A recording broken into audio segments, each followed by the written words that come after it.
Graça e paz, irmãos. Quero compartilhar com os irmãos a primeira palavra de Cristo na cruz. Então abram as suas Bíblias em Lucas, capítulo 23, versículo 34.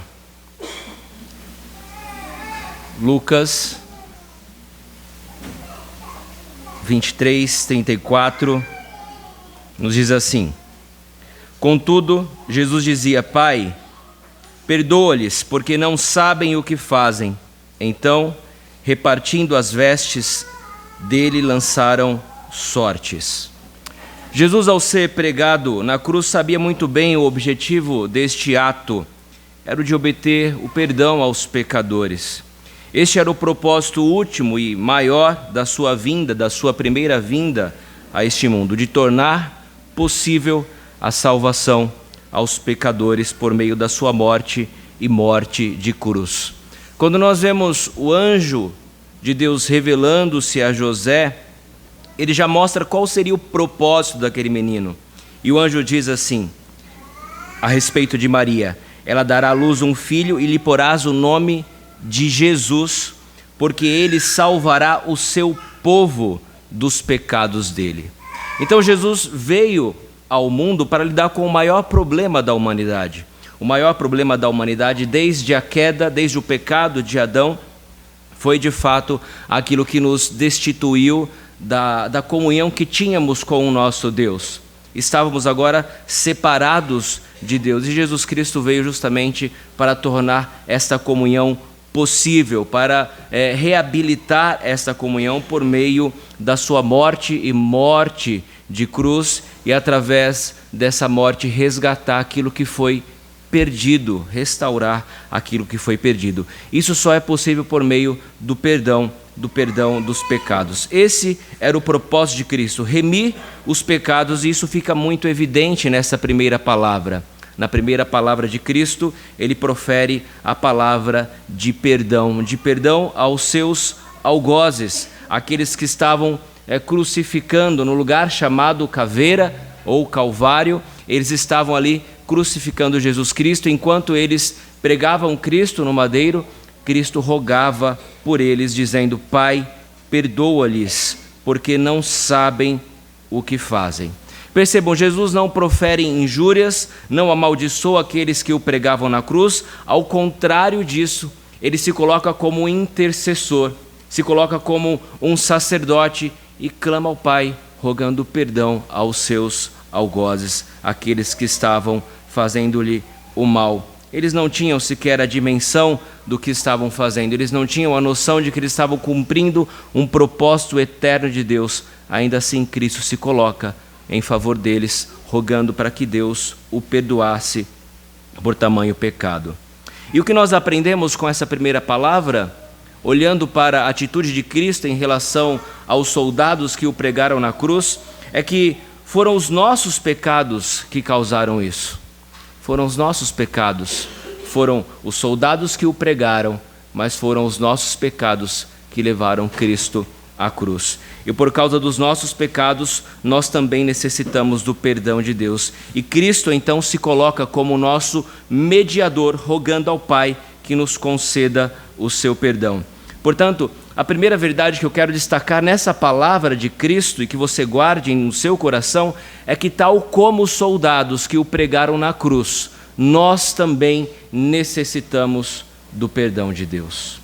Nós também necessitamos do perdão de Deus em Cristo Jesus.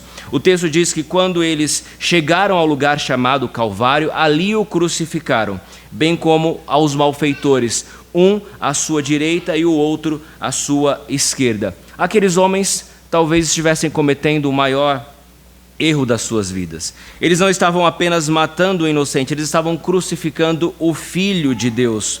Ainda que estivesse cumprindo um propósito eterno de Deus, eles não são isentos de suas responsabilidades, não são isentos de sua culpabilidade, tal como Judas estava decretado na eternidade que trairia o Senhor Jesus Cristo.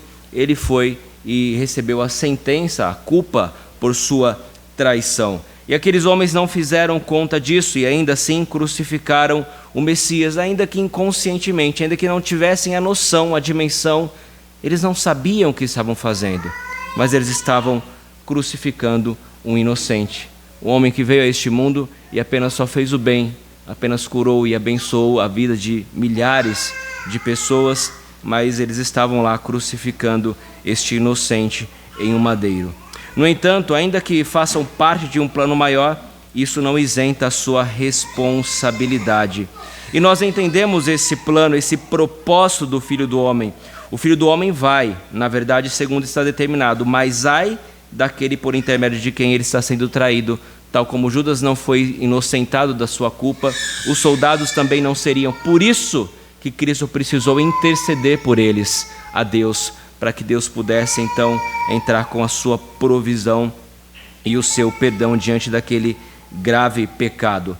Nós também pecamos conscientemente e pecamos também inconscientemente.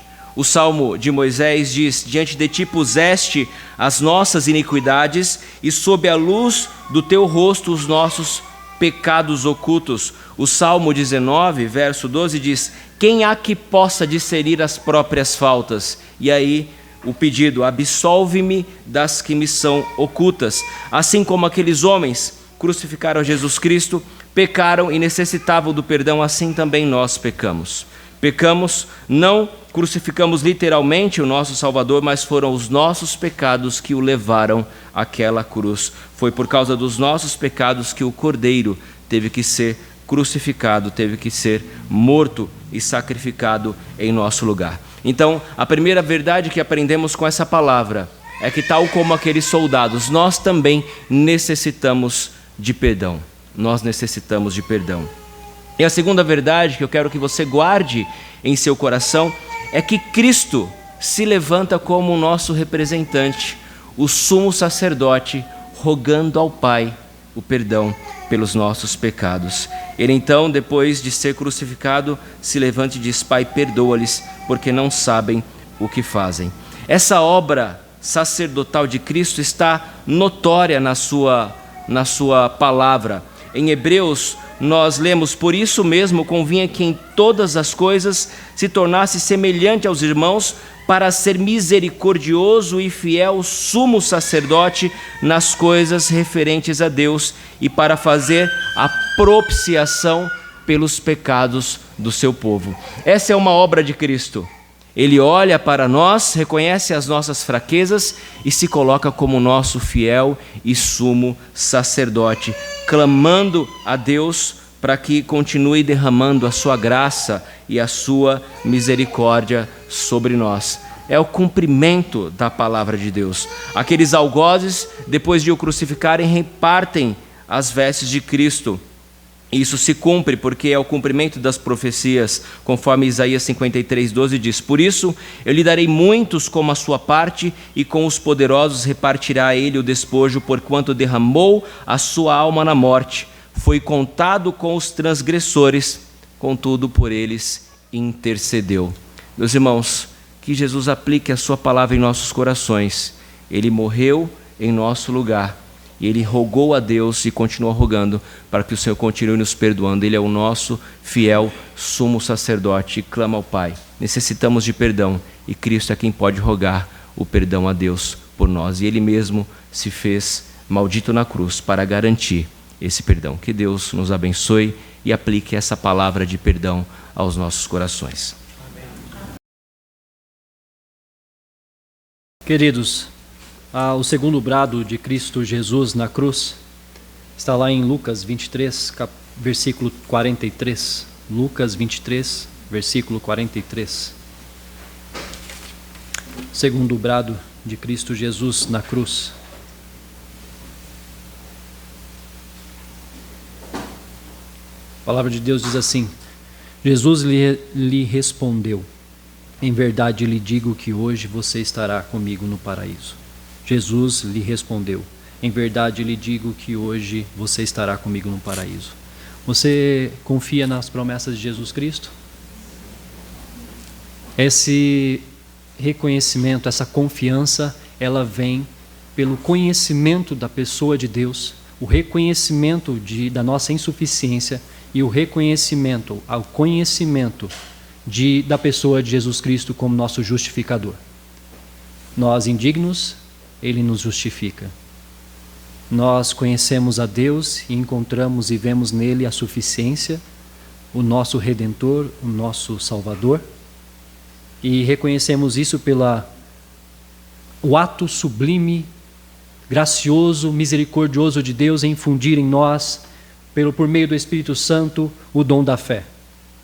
Crer, reconhecer e conhecer a pessoa do nosso Deus, reconhecer a nossa insuficiência, como somos indignos, culpados, miseráveis, mas reconhecer que o nosso Senhor, pelo seu ato maravilhoso, gracioso, misericordioso, nos justifica e nos promete, e Ele é fiel, porque Ele é a verdade, que cumpre essas promessas, e por isso nós podemos confiar. Você confia nas promessas de Jesus? Então, passe a conhecê-lo mais, e como esse conhecimento leva a aprimorar, leva a glorificar, leva a suportar as aflições do nosso tempo. Tem um livro do peregrino, e o peregrino John Bunyan, ele caminha com um peso, um fardo pesado nas costas, e quando ele chega à presença da cruz, o seu fardo é retirado, ele cai e rola para logo abaixo um sepulcro aberto, e ali ele recebe, vê que seu fardo não é mais pesado. Só que a Bíblia nos ensina que o nosso fardo é retirado e nós tomamos o fardo de Cristo Jesus, que é mais suave. Porque continuaremos a ter confrontos internos e externos com o mundo e com nossa mente e coração, mas como o salmista nos diz, bendito seja o Senhor que dia a dia leva nosso fardo. Deus é a nossa salvação. A Bíblia nos diz que nós também temos que tomar a nossa cruz, conhecendo ao nosso Deus, reconhecendo a nossa insuficiência e reconhecendo a justificação que vem de Cristo Jesus. Nós temos que carregar a nossa cruz, temos que lutar, temos que confrontar as nossas imperfeições, as nossas mazelas, nossos atos mal feitos. E precisamos rogar a Deus que Ele nos auxilie. Logo, verdadeiramente, sereis livres se confiardes nas promessas de Jesus Cristo, porque Ele é o caminho, a verdade e a vida. Então, esse conhecimento que vem nos mostra a palavra de Deus. No versículo 40, porém o outro malfeitor o repreendeu dizendo: você nem ao menos teme a Deus, estando sob igual sentença? 41, a nossa punição é justa, porque estamos recebendo o castigo que os nossos atos merecem, mas este não fez mal nenhum. Ele vai suplicar ao Senhor Jesus: lembre-se de mim quando você vier no seu reino. Reconhecimento de Deus e da nossa insuficiência é um tratado de João Calvino nas Institutas, e nesse tratado ele vai passar o primeiro livro todo mostrando que o conhecimento de Deus e a nossa insuficiência é o objetivo. O reconhecimento de Deus e o reconhecimento da nossa insuficiência é o objetivo do Espírito Santo de nos levar à humildade. Essa humildade de entender a glória de Deus, entender a sua autoridade, a sua justificação, e nos colocarmos como indignos, impuros e necessitados e carentes do Senhor.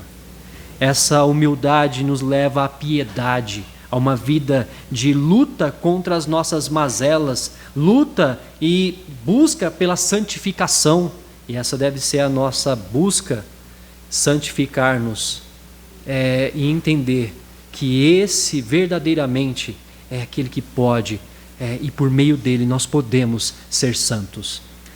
Lucas apresenta essa conversa desse malfeitor, e nós vemos que esse que afrontou no seu tempo, por ser escravo que roubou o seu senhor, ou ele pode ter sido aquele que roubou o Império Romano de algum impostos, ou ele pode ter sido um rebelde faccioso contra o império, porque esses que aplicavam a crucificação. E nós vemos que ele está aqui reconhecendo a pessoa justa, a pessoa de Cristo Jesus, que não tem pecado nenhum e está ali recebendo todo o castigo que era devido a nós, mas ele está reconhecendo que esse Senhor é o Senhor justo, que está ali injustamente. E qual a nossa diferença com o malfeitor ou o ladrão crucificado ao lado de Jesus? Ele era escravo do pecado, nós também. Ele pode ter sido um ladrão, como afirmam os evangelhos. Quantas vezes não roubamos a alegria das pessoas por egoísmo e a tristeza pode levar à morte? Ele pode ter sido um rebelde faccioso. Nós, por muitas vezes, fazemos facções, criamos facções dentro até da própria igreja. Grupinhos, somos muitas vezes seletos em querer, não, na minha igreja eu quero tal pessoa. Somos seletos no evangelismo, aqueles que queremos, que almejamos, até que iluminados os olhos pelo conhecimento da verdade, que é Jesus Cristo, então ele preenche nossa mente e coração. E arrependidos, confessamos nossos pecados e passamos a confiar nas promessas de Jesus. Quando iluminados nossos olhos, nós vemos a pessoa de Cristo Jesus e reconhecemos que a nossa fé, reconhecemos que dele vem a nossa justificação. E a fé justificadora salva o homem. Então, por isso, a mensagem de Cristo, a palavra de Cristo Jesus, em verdade, aqui verdade é amém. O termo aqui é o amém. A própria pessoa, Cristo Jesus, é a verdade revelada. Jesus é a verdade substancial que revela o verdadeiro Deus. Jesus é a revelação perfeita de Deus. Jesus é a verdade que sustenta e revela o propósito dos seres humanos. Fomos chamados por Deus em Cristo Jesus, somos edificação, sendo preparados para o dia do Senhor Jesus. A nossa subsistência e reconciliação é por meio de Jesus Cristo, pois nele fomos somos criaturas dele e viemos dele. Por isso, Jesus é a verdade que esclarece o objetivo do mundo e os seus absolutos. Jesus é a verdade, como ele mesmo disse aqui. Em verdade lhe digo, ele é a própria evidência da verdade. Ele é o caminho, a verdade e a vida.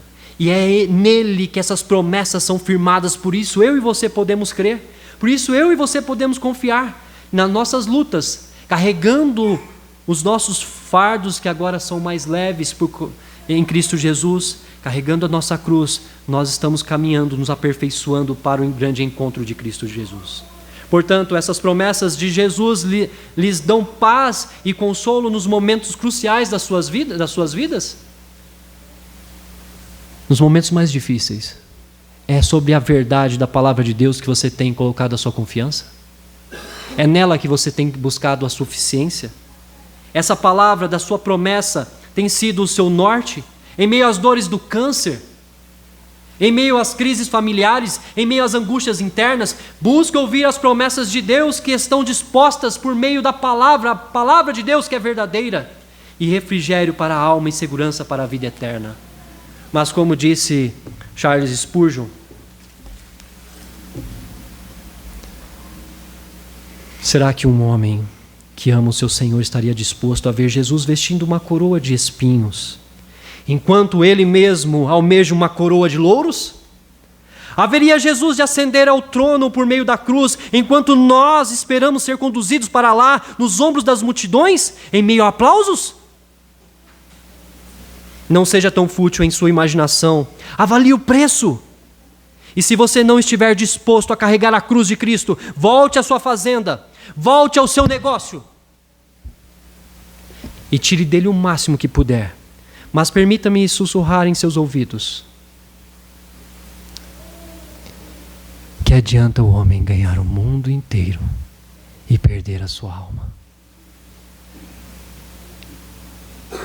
Esse que estava ao lado de Cristo Jesus, ele conheceu o Senhor entendeu a sua insuficiência e reconheceu que só há justificação por meio de Cristo Jesus. Que nós nos seguremos nisso. Deus abençoe. Meus amados irmãos, quero convidá-los a que abram as suas Bíblias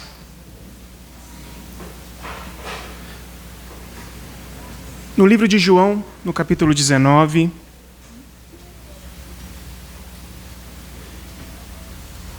E peço, meus amados, a atenção ao que nos diz o versículo 26 e 27 da boa palavra do Senhor, que assim nos diz. 1 João, capítulo 19, versículo 26 e 27, lemos: Vendo Jesus sua mãe, e junto a ela o discípulo amado disse: Mulher, eis aí o teu filho. Depois disse ao discípulo: Eis aí a tua mãe. Dessa hora em diante, o discípulo a tomou para casa. Santo Deus, estamos diante da tua palavra e clamamos, ó Pai, fala os nossos corações, pois de ti dependemos. Assim oramos em nome de Jesus. Amém. Meus amados, uma palavra não foi ouvida, mas foi dita aqui conjuntamente com as palavras de Jesus. E ela se chama honra. Aquele que é o perfeito filho, foi perfeito até o fim, sendo filho perfeito não apenas de seu Pai amado, nosso Deus, obedecendo inclusive à morte de cruz, mas também em obediência ao mandamento que ele mesmo proferiu ainda nos tempos passados, quando diz: honra teu pai e tua mãe. Agora, Cristo Jesus, o próprio Deus encarnado, honra a sua mãe, quando ele mesmo estava sendo absolutamente desonrado, vítima de escárnio, de escândalo, de maldição, pois maldito aquele que é pregado no madeiro, no momento do ápice da sua humilhação, porque era Deus e homem, obediente até morte de cruz, ele cumpre todos os mandamentos de forma perfeita. E em meio à sua dor da morte, ele honra ao seu pai e também honra a sua mãe. Eu quero trazer uma atenção especial às nossas crianças. Queridas, vocês já pararam para pensar o que é honrar a papai e mamãe? Já pararam para pensar que este mandamento ele foi dado a vocês também? E que ele precisa ser muito mais do que acordar e arrumar a cama, talvez, lavar a louça, quem sabe, tirar boas notas na escola? Mas não se limita apenas às crianças, porque se você é filho, teve pai e teve mãe, enquanto os tem, o compromisso absoluto é de honrá-los até o fim. Não importa o momento em que você está, porque é isto que aprendemos com o Senhor Jesus.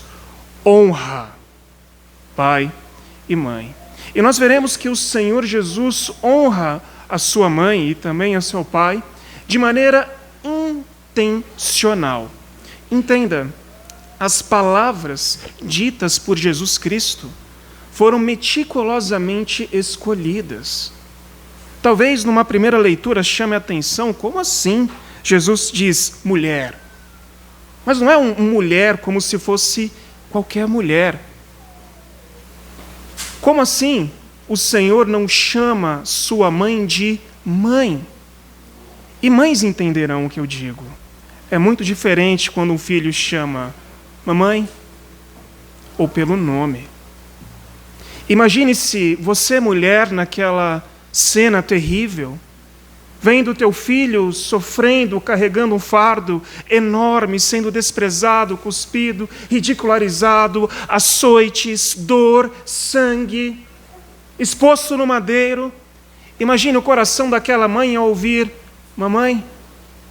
Mas ele o faz lembrar que ela é, acima de tudo, mulher. E que ele é acima de tudo, o Senhor sobre ela.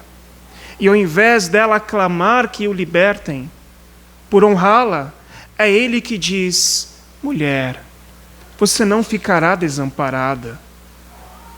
E escolhe esta palavra, e não uma mãe para, quem sabe, dilacerar o coração de Maria, mas dizendo: mulher, que és viúva, ao que tudo indica a história, você não será esquecida, mas intencionalmente, eis que eu escolho o discípulo que mais me é chegado, conhecido como discípulo amado. A outra intencionalidade nisso é simplesmente aquele que vai viver até o fim, não será martirizado logo no início da era cristã. É aquele que era o mais jovem, possivelmente poderia sim cuidar melhor de sua própria mãe. E por isso este jovem e amado discípulo, conhecido por esta qualidade, já não seria mais um conhecido de Maria, mas seria como seu próprio filho. Eis aí tua mãe. Em honra à sua mãe, em obediência ao amado Pai, em cumprimento ao mandamento que ele mesmo instituiu no passado e prova-se completo na sua pessoa, ele intencionalmente escolhe a melhor palavra para aquele momento, a melhor pessoa para cuidar de sua mãe. E a intencionalidade está ligada com o seu cuidado.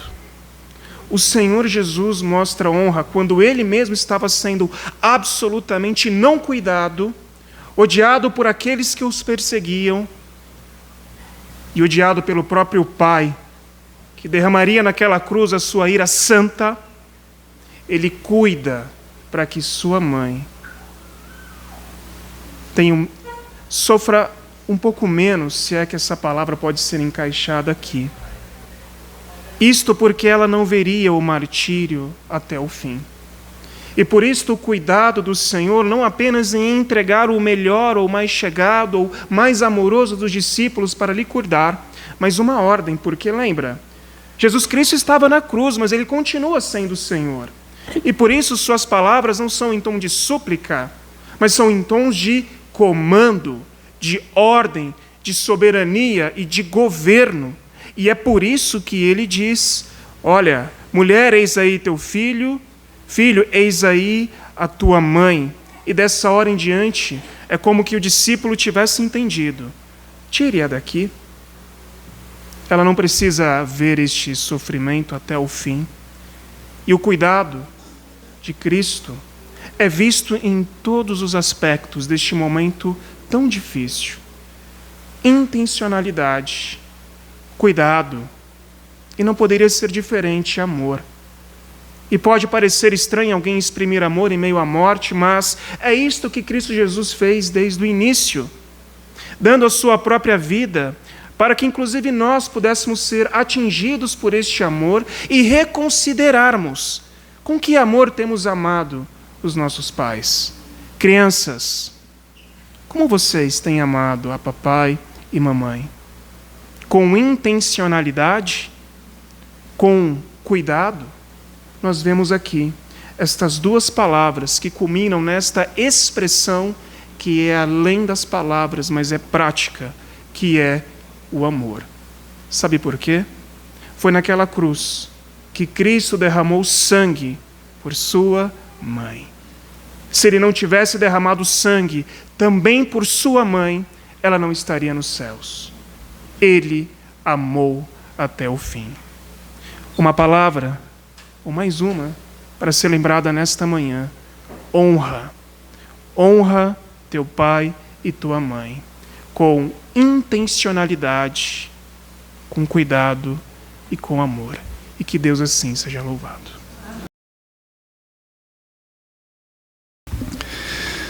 Saúde, amada igreja, com a graça e a paz em Cristo. Nosso texto já mencionado, Mateus 27. Mateus 27.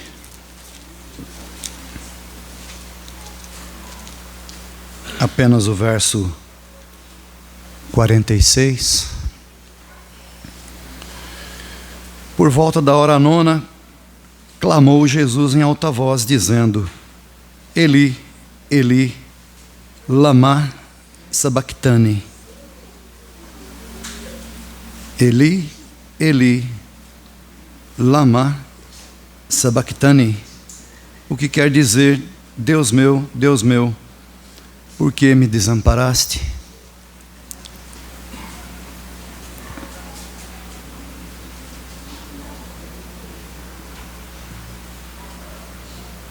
Quando não se compreende o que a Escritura diz de forma literal, as pessoas às vezes querem empregar alegorias, símbolos, uma linguagem que não é a intenção do texto. Pedro vai dizer que para aquele que tem a mente pervertida, ele perverte tudo, inclusive as Escrituras. Conheci um rapaz que, porventura, conversando comigo a respeito desse texto, ele me diz: Jesus mentiu. Eu disse: como assim Jesus mentiu? Ele disse lá na cruz que Deus o havia desamparado, e Deus nunca o desamparou. Isso é típico de uma mente pervertida, que não compreende a natureza do próprio texto. Incrédulo que era, procurava em Jesus motivos para acusá-lo. É próprio dos ímpios. Os judeus não diziam que ele era um impostor, que ele enganava o povo, que ele era um embusteiro. É próprio dos ímpios. É próprio dos judeus até hoje. Para um judeu, Jesus, quanto muito, é o homem de Nazaré. Quanto muito, é o homem de Nazaré. Mas Jesus Cristo, isso eles não admitem. Tanto assim que uma Bíblia hebraica só vai até Malaquias.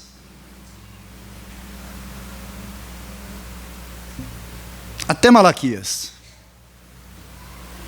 Porque para eles Jesus não é o Cristo. Para o judaísmo, hoje, Jesus não é Deus. Então, eis que tem uma guerra lá, agora, neste momento, e tem uma parte evangélica, uma ala evangélica que quer defender Israel como se Israel fosse a parte santa da questão. Gente, ali é guerra entre ímpios. E ele temente a Jesus Cristo, nem de um lado nem do outro. Compreender o texto, naquilo que ele está dizendo. Foi dito aqui, verdadeiramente homem, verdadeiramente Deus.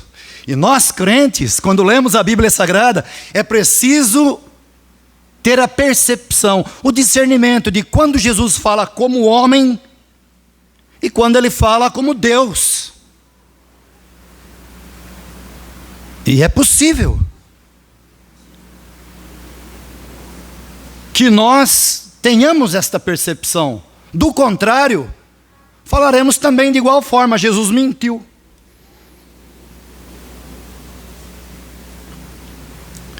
Como homem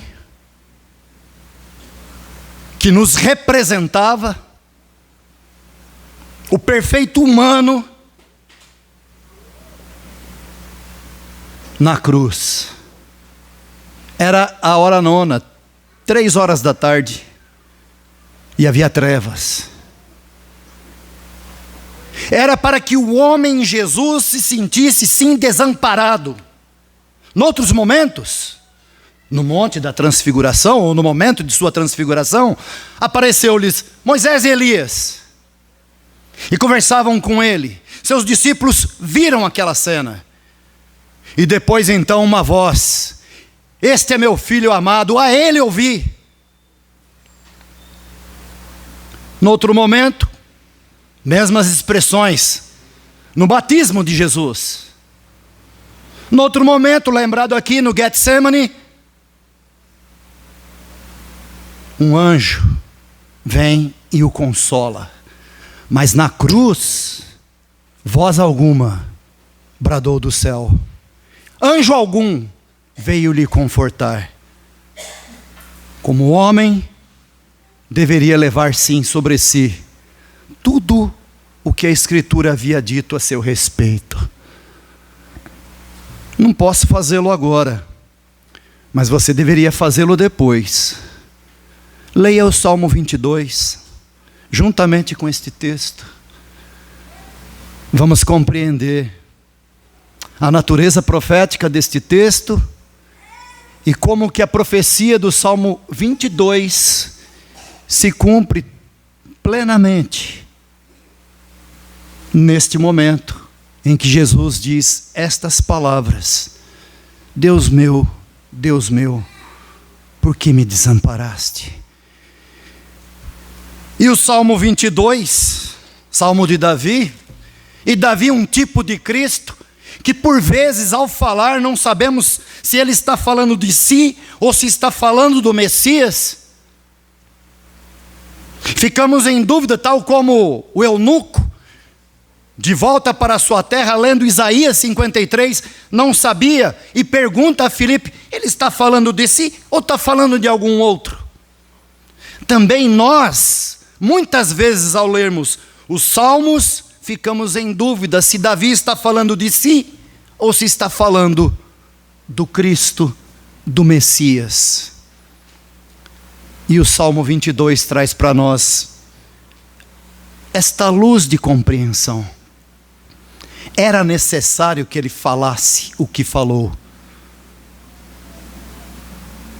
Salmo 22, e o que representa o Salmo 22 na pessoa de Jesus. Em que momento o Salmo 22 se cumpre? No momento de sua crucificação,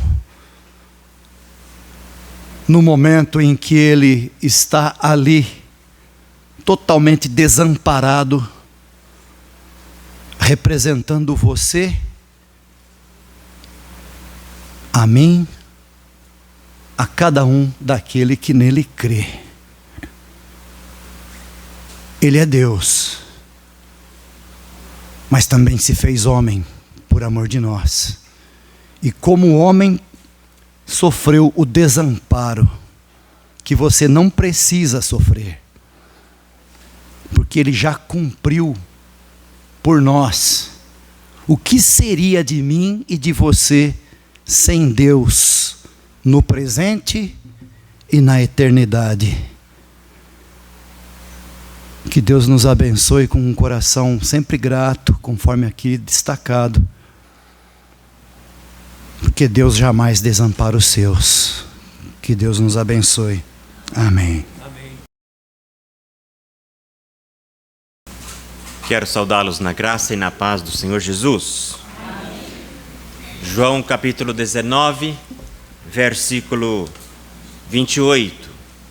Vou ler os versículos 28 e 29. Evangelho segundo João, capítulo 19, versículos 28 e 29. Diz assim a palavra do Senhor. Depois, vendo Jesus que tudo já estava consumado para se cumprir a Escritura, disse: tenho sede. Estava ali um vaso cheio de vinagre. Embeberam de vinagre uma esponja e, fixando-a num caniço de isopo, lhe achegaram à boca. Mas, irmãos, a sede faz parte da estrutura humana. A sede é uma necessidade do ser humano. O ser humano precisa de água para sobreviver. O fato de Jesus ter sentido sede lá na cruz do Calvário é mais uma evidência de que ele, mesmo sendo Deus, sofreu como um homem comum. Sua sede foi de grande intensidade, se levarmos em conta que desde a quinta-feira à noite já vinha padecendo na mão dos seus opressores do Império Romano. Seu corpo já vinha sendo desidratado há muito tempo, desde aquelas chicotadas que havia levado, cujos chicotes de couro, com osso e prego nas pontas, cravejavam suas costas doloridas e ensanguentadas. Esses chicotes vão como que sugando seu sangue até que ele chegasse ao Calvário. Quando ele profere estas palavras, tenho sede, seu corpo já se encontrava há 6 horas esticado no madeiro da cruz. Não se trata de uma murmuração, visto que ele sempre ensinou a gratidão. Seu corpo se encontrava fragilizado. Muito bem caberia nesta hora as palavras de Davi no Salmo 63, versículo 1. Ó Deus, Tu és o meu Deus forte, eu te busco ansiosamente, a minha alma tem sede de Ti, o meu corpo Te almeja como numa terra árida, exausta e sem água. É o desabafo daquele que, juntamente com o Pai e com o Espírito, criara os céus, a terra e fizera a separação das águas e da terra seca. Que enviara o dilúvio, que dividira o mar vermelho, que fizera brotar água da rocha, que fora anunciado nos rituais do Antigo Testamento, como por exemplo, a festa dos tabernáculos. Nesta festa, cântaros de água eram trazidos do tanque de Siloé e derramados no templo de Jerusalém. No último dia desta festa, Jesus dá um brado: se alguém tem sede, venha a mim e beba. Quem crer em mim, como diz a Escritura, do seu interior fluirão rios de água viva. João 7, 37. É dele que falava o profeta Isaías, em seu capítulo 55, versículo 1. Ah, todos vós que tendes sede, vinde às águas. É ele quem transforma corações, como ele mesmo transformou a água em vinho. Foi justamente ele quem ofereceu à mulher samaritana a água da vida, a qual, se alguém dela bebesse, jamais teria sede. Foi ele quem identificou os salvos como nascidos da água e do Espírito. São dele os que têm seus corpos lavados com água pura, como nos diz Hebreus capítulo 10, versículo 22. É ele mesmo quem santifica a sua igreja por sua palavra, comparada à água que lava, como diz Efésios 5, 26. É ele mesmo quem provou que o vento e as águas dos mares lhe obedecem à sua voz, como nos diz Marcos capítulo 4, versículo 41. Mais uma vez, vemos aqui a cena de Jesus no seu esvaziamento da glória, ao dizer: tenho sede. Aquele que dos céus enviara as chuvas a justos e injustos, abre mão desta prerrogativa. Em contraste a essa fonte inesgotável de bondade e misericórdia, se encontra ao seu derredor homens ressecados, ressecados de altruísmo, ressecados de amor ao próximo, ressecados de compaixão. Ao invés de lhe darem água, lhe oferecem vinagre. Com isto, se cumpria a profecia messiânica do Salmo 69, versículo 21. Por alimento me deram fel, e na minha sede me deram beber vinagre. Concluindo, meus irmãos, que Deus, por sua graça em Cristo, nos abençoe e nos faça ter mais sede dele, de sua palavra, de seu Espírito, e que nesta sede sejamos, por Cristo, saciados. Amém. Graça e paz, queridos. Leamos João capítulo 19, o verso de número 30.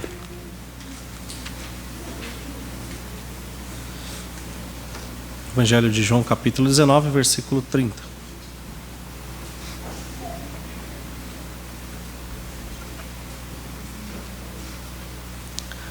Quando, pois, Jesus tomou o vinagre, disse: está consumado. E inclinando a cabeça, rendeu o Espírito. Aqui nós temos a penúltima palavra, a sexta palavra de Cristo na cruz, onde ele diz: está consumado. Consumado é uma palavra que, apesar de nós termos em português, não traria a tradução exata do que o texto diz no grego, e ainda que trouxesse, não é uma palavra de uso muito comum no nosso dia a dia. Portanto, eu queria trazer junto aos irmãos 3 formas de nós interpretarmos de formas distintas, porém complementares, a palavra tetelestai. Esta foi a palavra dita por Jesus ali na cruz do Calvário, neste momento. Uma dessas formas que nós poderíamos ilustrar seria se nós dissermos que uma tarefa está cumprida. Quando você diz ao seu filho que ele só vai brincar na rua após arrumar o seu quarto, ele rapidamente arruma tudo, jogando embaixo da cama os brinquedos, para rapidamente cumprir essa tarefa e poder ter a sua recompensa de brincar na rua.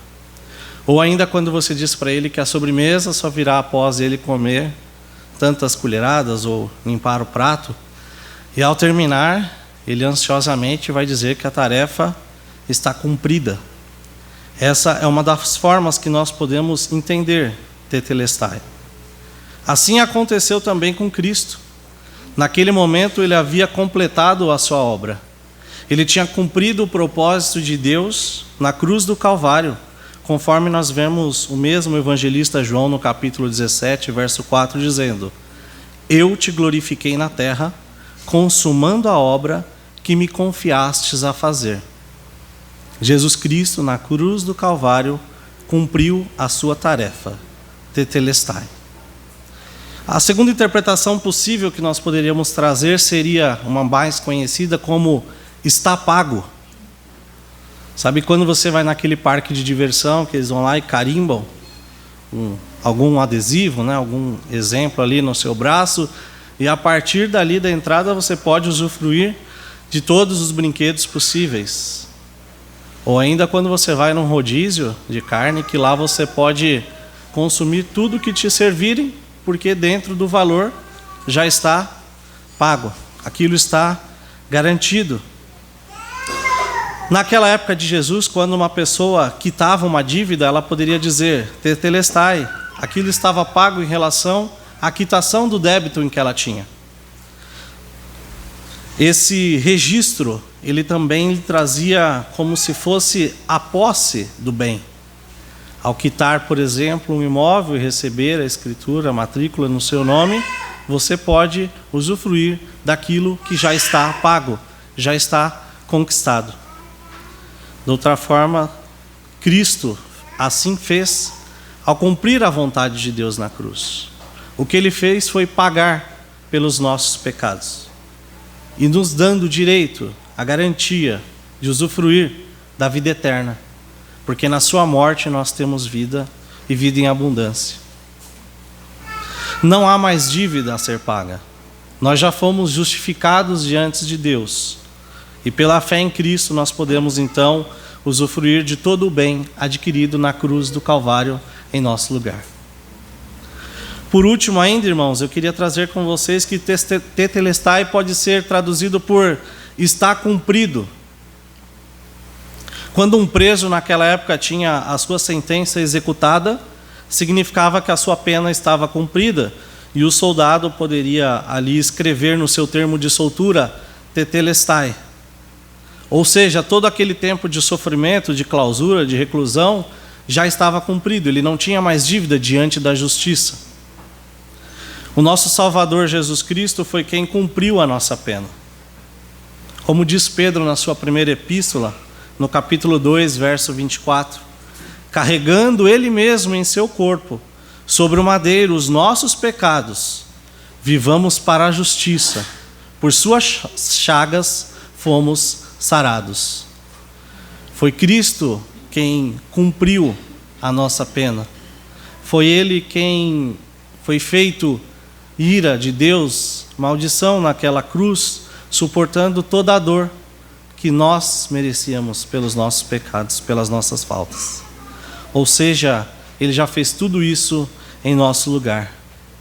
E para concluir, e para você se lembrar nesta noite o que quer dizer está consumado ou tetelestai, não se esqueça que o sacrifício de Cristo cumpriu a tarefa. O sacrifício de Cristo pagou o preço que era necessário. E o sacrifício de Cristo cumpriu a sentença em nosso lugar. Tetelestai, está consumado. Glória a Deus por isso. Amém.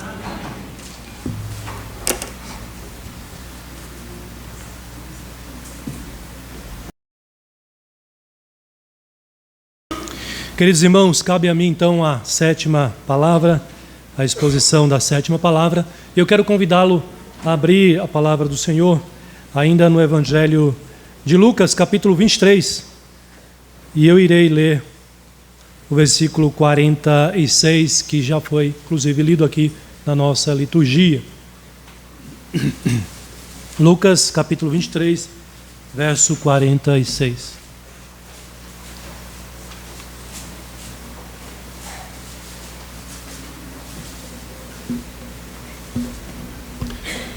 Acompanhe na sua Bíblia o texto que nos diz: Então clamou Jesus em alta voz: Pai, nas tuas mãos entrego o meu espírito. E dito isto, expirou.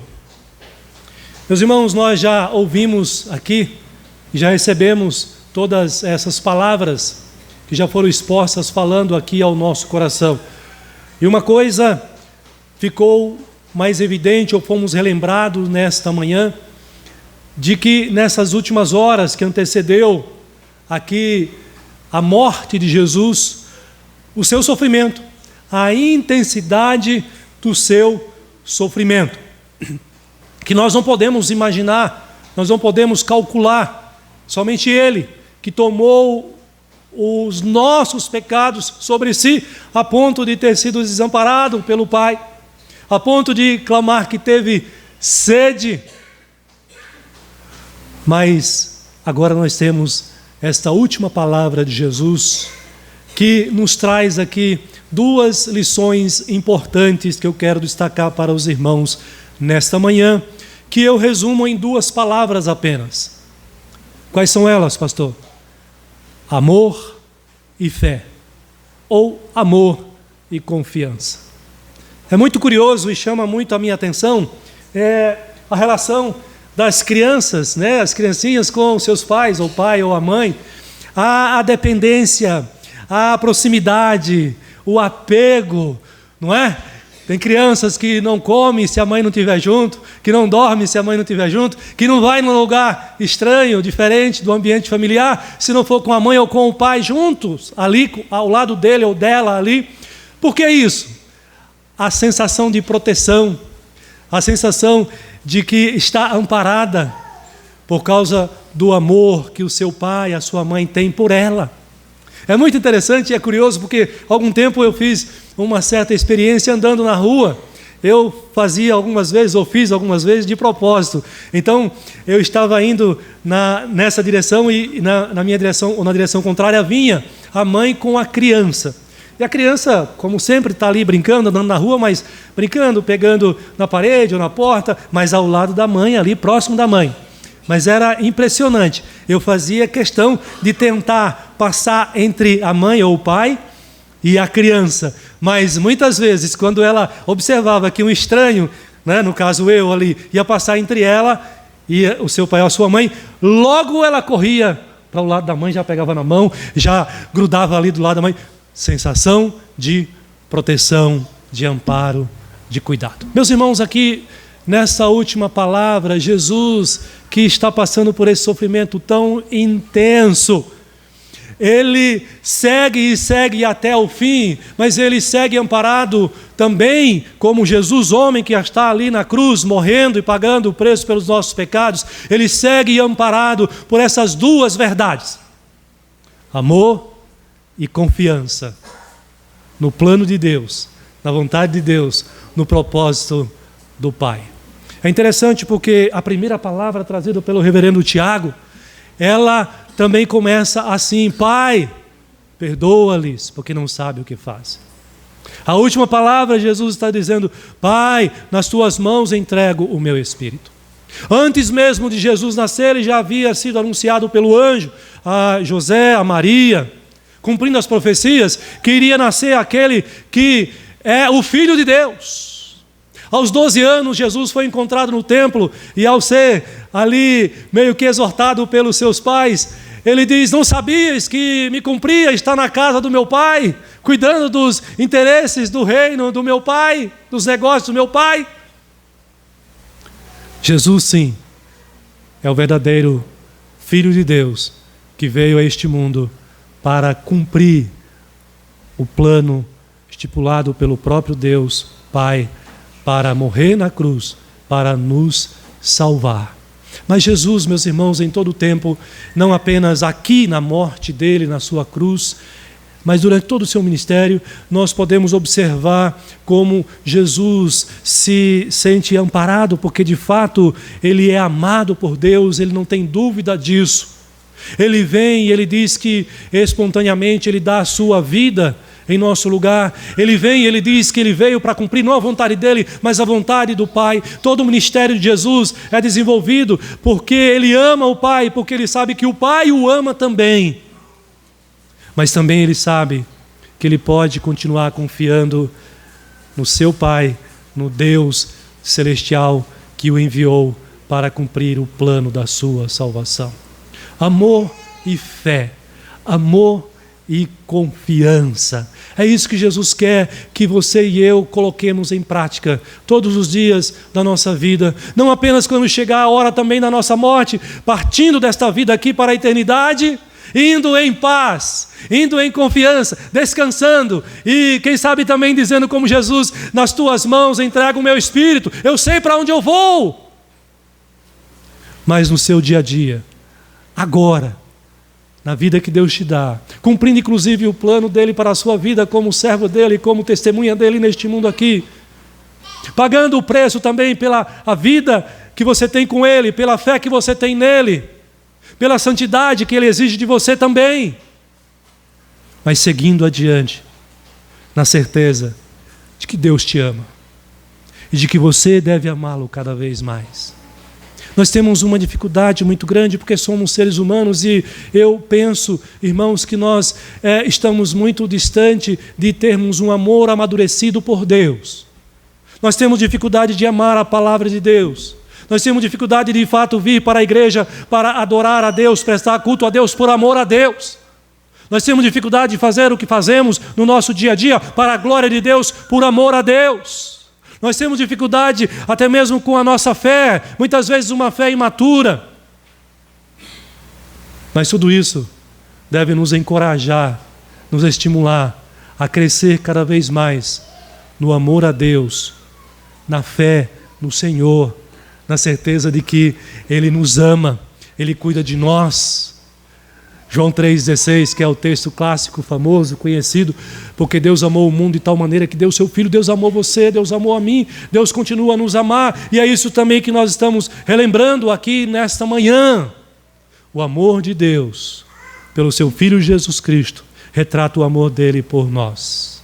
A confiança de Jesus Cristo no Pai, no plano da salvação, o fato dele ter dado a sua vida voluntariamente por nós, dele ter se encarnado, dele ter passado todo o sofrimento que ele passou aqui neste mundo, ele fez por amor, mas ele fez também por confiança, por fé, na direção, no cuidado do Senhor para com a sua vida em todo momento, em todo instante.